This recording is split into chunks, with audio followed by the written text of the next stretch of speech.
Okay, here's another fantastic basketball drill that hits many things. This is a partner drill because we're working on passing, we're working on movement, off ball movement, shooting, and rebounding, and pretty much working together. Aside from there's two spots where the rebounder ball passer will be closing out. So, and where that occurs is here. So, how we do this is set up on key line extended here, one player, the shooter in this instance, and then the passer is on the opposite baseline in the corner of the key there.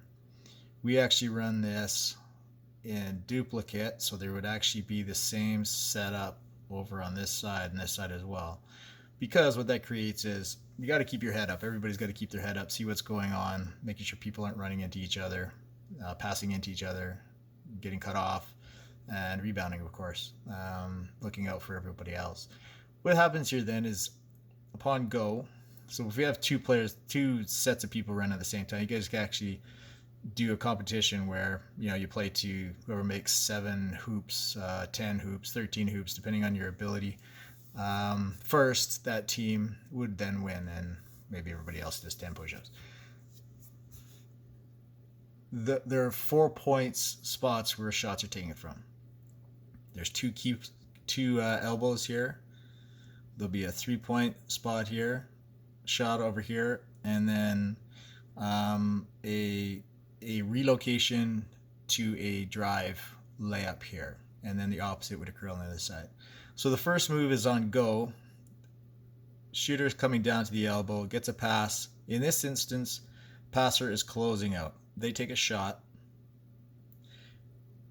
Passer then rebounds the ball.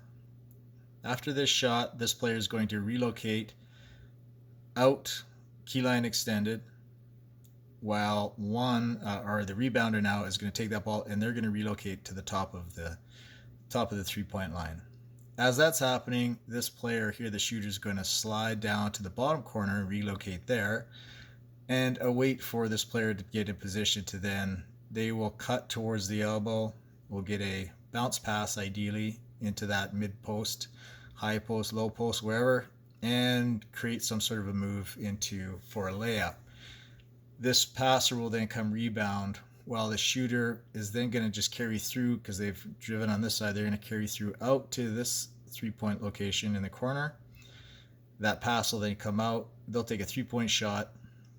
This rebounder, of course, has got to be in a position that's where they're able to see the basket, they're able to see the ball, able to see the player, so they can make a proper rebound. After that happens, this player who just shot is then going to drive out to this elbow while this rebound's secured by the rebounder, and they'll pass the ball to the elbow and close it at that point. So that's the last and 4th shot. Okay, so there's 4 opportunities to sink a ball. If you're playing a game, then you just rotate. Next group starts at the same time, so you guys just flip positions. So that's pretty simple. It gets a lot of things done, and here it goes. Pass to there, take a shot, close out. So relocating out to the key line extended, drop down to the corner. Passer's going to relocate out there. We're going to drive in and take a layup, carry out to the 3-point line in the corner. Rebounder is going to get the ball. They're going to pass it out to that spot, relocate for a good rebounding position, and everybody gets to the last spot, which is in the elbow, and we're going to close out there for a final shot. And then you can do that a couple times and then flip the script. Everybody switches sides, of course, because got to do it from both sides. Good drill.